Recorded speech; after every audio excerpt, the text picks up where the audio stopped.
Hey, what's up? This is Laidback Luke, DJ and producer, Kung Fu athlete, and family guy. Happy New Year, my dear viewers. I hope you enjoyed the holidays. 2021 certainly started with a bang, but I still wanted to show this to you.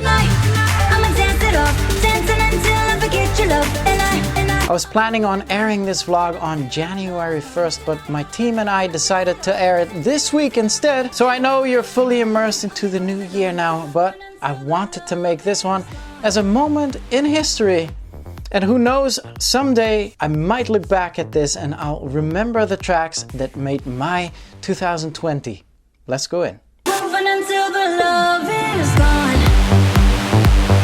Now, before we dive into this, let me just share that I'm well aware of the biggest tracks of 2020 in general. Tracks like Da Baby and Roddy Ricch, Rockstar, Jack Harlow, What's Poppin', WAP of course, Juice WRLD and Marshmello, Come and Go, Drake, 2C Slide, Regard, Ride It, Trevor Daniel, Falling, Doja Cat, Say So, and then we have Medusa still holding it down for 2020 as well. Joel Corey and Next, Head and Heart, 2 AM by MK and David Guetta and Morton, and everything they have done last year. So many to mention. And so for me it was also stuff by Mike Candies, Bro Hug, Sandro Silva coming back impressively, Henry Fong, Psycho Boys Club, House of Panda, and a special shout out to DJ Ugito. But here is where it gets personal.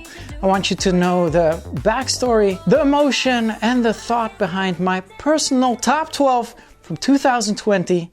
Here we go. I wear my heart on my sleeve.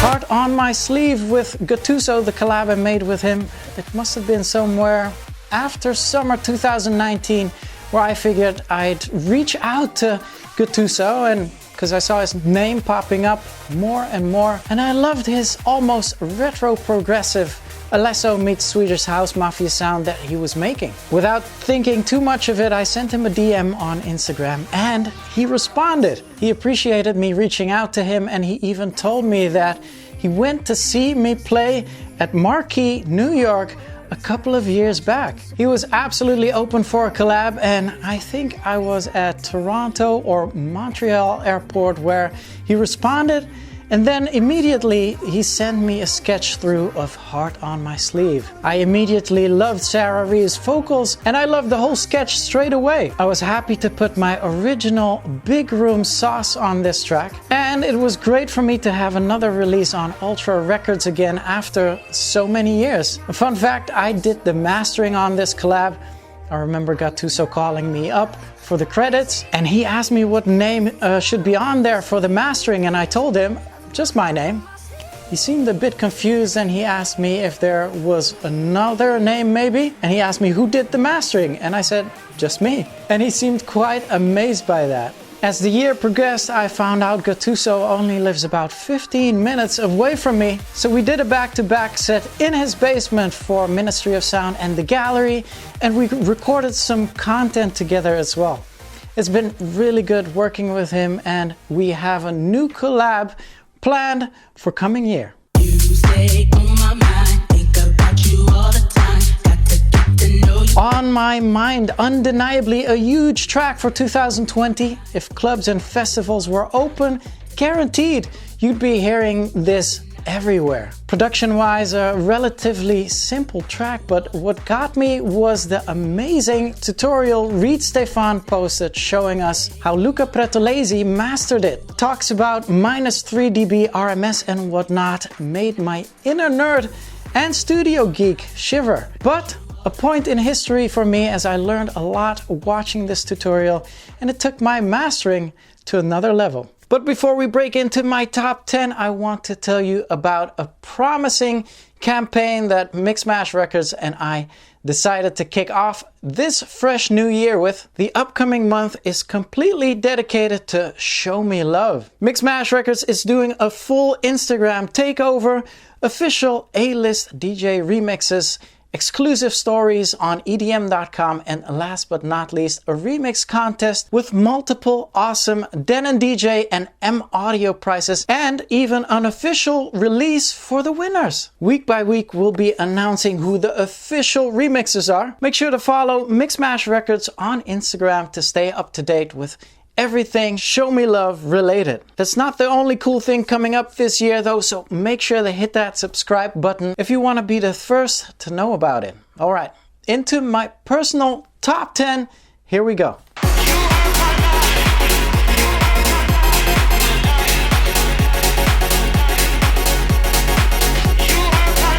Chocolate Puma and Mike Cervello nailed this one for Ashley and I. For me, it was the old Valet d'Alarm vibes in there that got me. This sound used to be a big Dutch sound in the 90s, but obviously Ashley is my life, and so it was nice to play this out for each other. But also, you who support me are my life, and I've missed playing out and performing for you so much. This track made me realize how much I love doing what I do in 2020.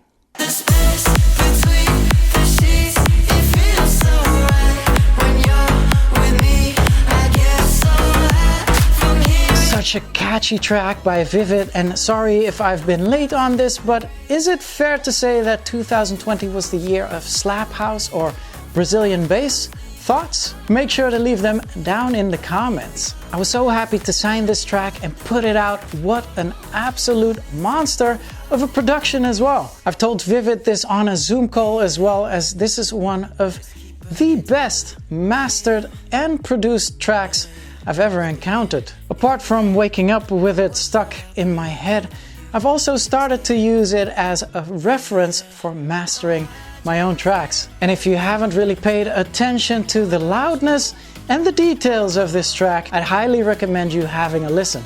I promise it will be worth it. And if you didn't put it in your playlist yet, please do. I believe it's huge and should have all the attention in the world.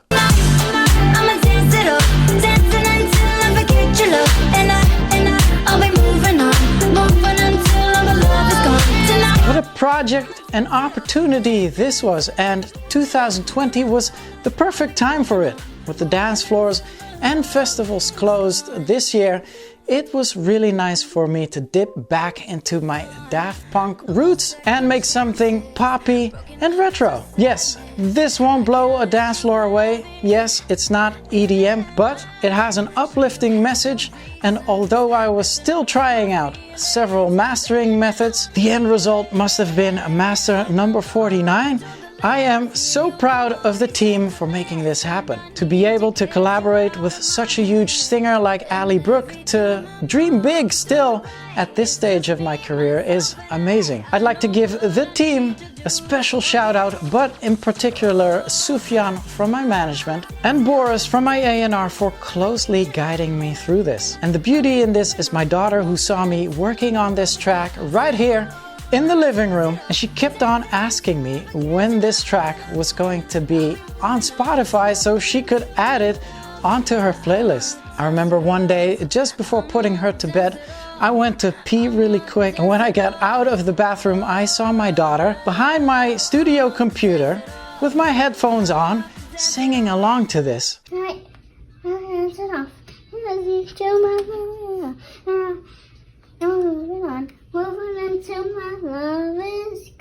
Such incredible and precious moments that made my 2020. Let's get down to business. Give you one more night to get this. What a big track by Tiesto. I remember being a bit skeptic hearing it at first, thinking this drop could have been a bit heavier, but in 2020 it seems it's not as much about the drop anymore. The more I heard the track, the more it got stuck in my brain, and that's where the power unleashed. The little alternative layer in the bass line and the deeper and progressive vibe in it, the actual emotion in the track, it will always take me back to after summer 2020, and I'll remember exactly how it was. Properly, a moment in time for me.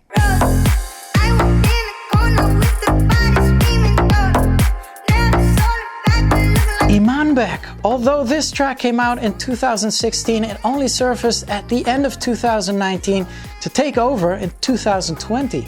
The Germans call it slap house, and in Brazil they call it Brazilian bass. And this sound took over the streaming platforms in 2020. This one would have also been a huge festival and club hit this year. Laidback, apparently a 19-year-old kid from Kazakhstan, ended up working with huge names this year.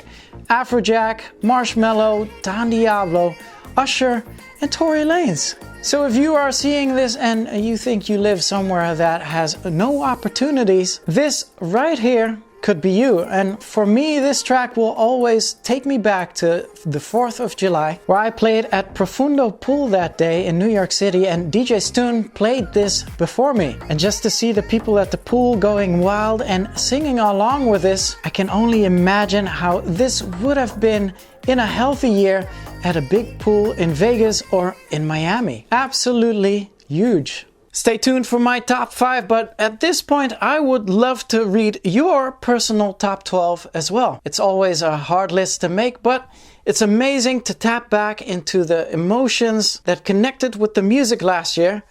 And I am personally very curious to see yours, so make sure you leave them in the comments below. Alright, here's my number 5. I think I let it.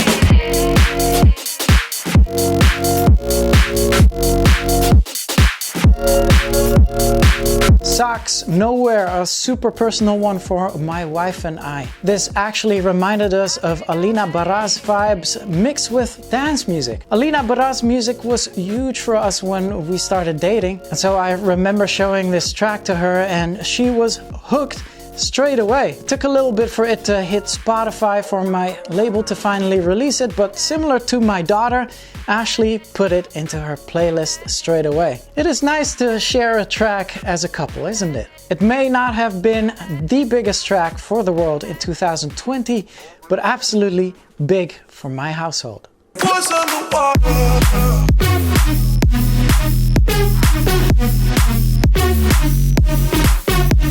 As we move on to number 4, Pyrodox moved me in 2020 as well. Also not in the category of biggest track globally, but meaning a lot to me on a personal level. It takes me back to where I was finally able to fly back to the Netherlands again to see my sons after I wasn't able to be with them for 5.5 months due to the pandemic. It actually takes me back, which was during the same trip, to recording this epic set for In-House, where we took a boat through the Amsterdam canals. You poison the waters, the lyrics say, so it felt appropriate to play the track right there on the canals, as it had been stuck in my head for a few weeks. The emotion, the moment in time attached to this track will forever take me back. And that, my dear viewers, is the power of music. Papa was a rolling stone.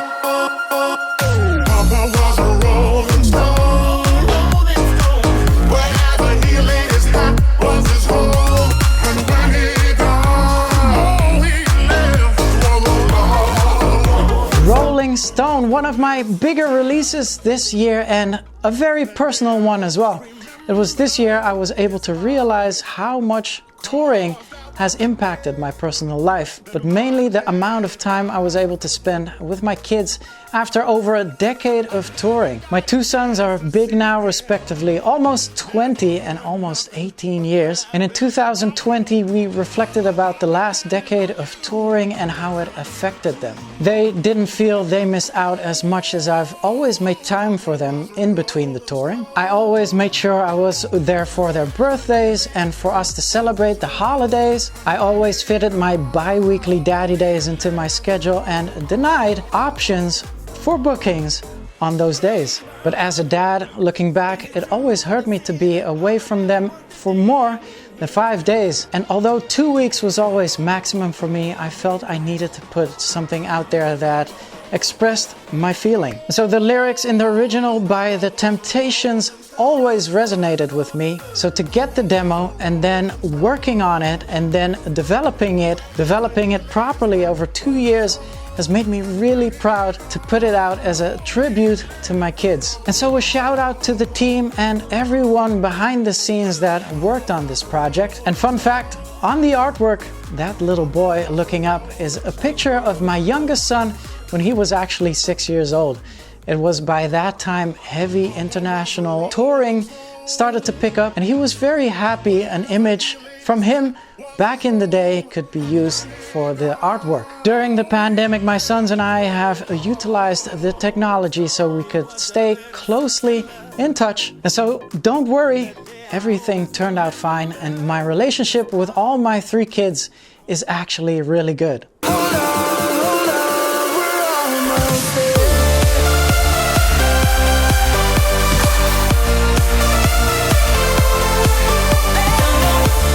Oh boy, such emotion for me playing this out on the various streams this year. The biggest stream for me was the Tomorrowland Around the World stream, where I played this track as my last track, and it was a huge honor to be a part of that. And the track has a message of hope. Hold on, we're almost there. Playing this throughout March, throughout the summer, as well as then at the end of the summer. How I wished it would come true. Even now in January 2021, there's the same sentiment.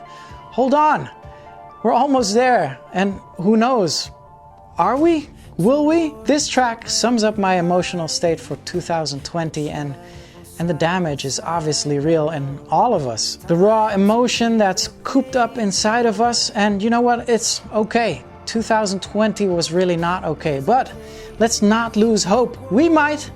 We just might almost be there. And this track holds all of this for me, and I'm glad I can listen back to it and remember it.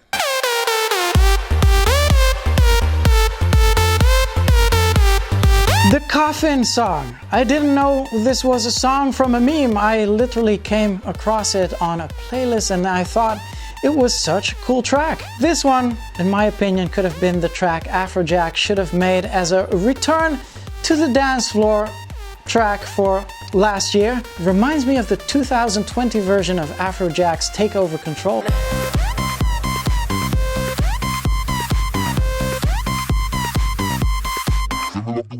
But I only know it was the Coffin dance meme song when my little niece Casey requested it for me to play it on a stream. It was only then I pieced the two together. Without knowing the viralness of this track, I just figured this would have been huge, tremendous on any festival stage I could imagine. People chanting along to it, the dance floor energy, and the nostalgia it brings. The tribal programming in the sound and the amount of 90s house and trance cheesiness in there, which also hugely came back in 2020.